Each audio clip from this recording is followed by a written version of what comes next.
Market എങ്ങനെയൊക്കെ മാറി മറിഞ്ഞു കഴിഞ്ഞാലും ചില പ്രോഡക്റ്റുകൾക്ക് മാർക്കറ്റിൽ എന്നും ഒരേപോലത്തെ ഡിമാൻഡ് ഉള്ള പ്രോഡക്റ്റുകളുണ്ട്.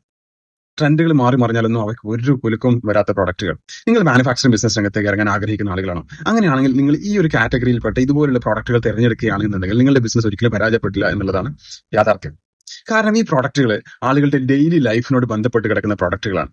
അതായത് ദിവസേന അവർ ഉപയോഗിക്കുന്ന പ്രോഡക്റ്റുകളായിരിക്കും. റിപ്പീറ്റഡ് കസ്റ്റമേഴ്സ് അതിനുണ്ടായിരിക്കും. ഹൈ ഡിമാൻഡുള്ള ഒരു മാർക്കറ്റ് ആയിരിക്കും. ഇതിന് ഹോൾസെയിലും റീറ്റെയിലൊക്കെ ആയിട്ട് സാധ്യതയുള്ള പ്രോഡക്റ്റുകളായിരിക്കും ഈ ഒരു പ്രോഡക്റ്റുകൾ നിന്ന്. അതുകൊണ്ട് തന്നെ പലരും ചെറിയ രീതിയിൽ തുടങ്ങുന്ന ഈ തരത്തിലുള്ള പ്രോഡക്റ്റുകളുടെ ബിസിനസ് വലിയ സാമ്രാജ്യമായിട്ട് വളരുന്നതിന്റെ കാരണം അതാണ്. ചെറിയ ലാഭമായിരിക്കും, പക്ഷെ അതിന്റെ ക്വാണ്ടിറ്റി നമ്മളൊക്കെ ഊഹിക്കുന്നതിനെക്കാട്ടും അപ്പുറത്തുള്ള ക്വാണ്ടിറ്റി ആയിരിക്കും അതിന്റെ ഒരു പ്രൊഡക്ഷൻ എന്ന് പറയുന്നത്. അതുകൊണ്ട് തന്നെയാണ് അതിന്റെ ലാഭം. പലതുള്ളി പെരുവെള്ളം എന്ന് പറഞ്ഞ പോലെ ആണ് ഈ ഒരു കാറ്റഗറിയിൽപ്പെട്ട പ്രോഡക്റ്റുകളുടെ ബിസിനസ് എന്ന് പറയുന്നത്. ഇതിന്റെ എക്സാമ്പിൾസ് നമ്മൾ നോക്കുകയാണെന്നുണ്ടെങ്കിൽ നമ്മൾ ഡിസ്പോസിബിൾ കപ്പ് പ്ലേറ്റുകൾ, അതേപോലെ തന്നെ water bottles, cleaning liquids, tissue papers, അതേപോലെ തന്നെ നമ്മളെ സോപ്പ്, ഡെയിലി ഉപയോഗിക്കുന്ന സോപ്പുകൾ, ഡിറ്റർജന്റുകൾ, ഹാൻഡ് വാഷുകൾ, അതേപോലെ തന്നെ പാക്കേജിംഗ് മെറ്റീരിയൽസ്, നമ്മുടെ ക്യാരി ബാഗ്സ്, അങ്ങനത്തെ പല രീതിയിലുള്ള ബോക്സുകൾ, അങ്ങനെ സംഭവങ്ങൾ. അതുപോലെ നമ്മുടെ ഡെയിലി ആയിട്ട് നമ്മൾ കൺസ്യൂം ചെയ്യുന്ന സ്നാക്സ്, ബേക്കറി പ്രോഡക്റ്റുകൾ, അതേപോലെ തന്നെ നമ്മുടെ food containers, customised printing products, ഇതൊക്കെ അങ്ങനെയുള്ള ഒരു കാറ്റഗറിയിൽ വരുന്ന പ്രോഡക്റ്റുകൾ. ഇവയെല്ലാം ദിവസേന ആളുകളുടെ ജീവിതമായിട്ട് ബന്ധപ്പെട്ട് കിടക്കുന്ന ഉപയോഗിക്കുന്ന ഹൈ ഡിമാൻഡുള്ള ഒരു പ്രോഡക്റ്റുകളാണ്.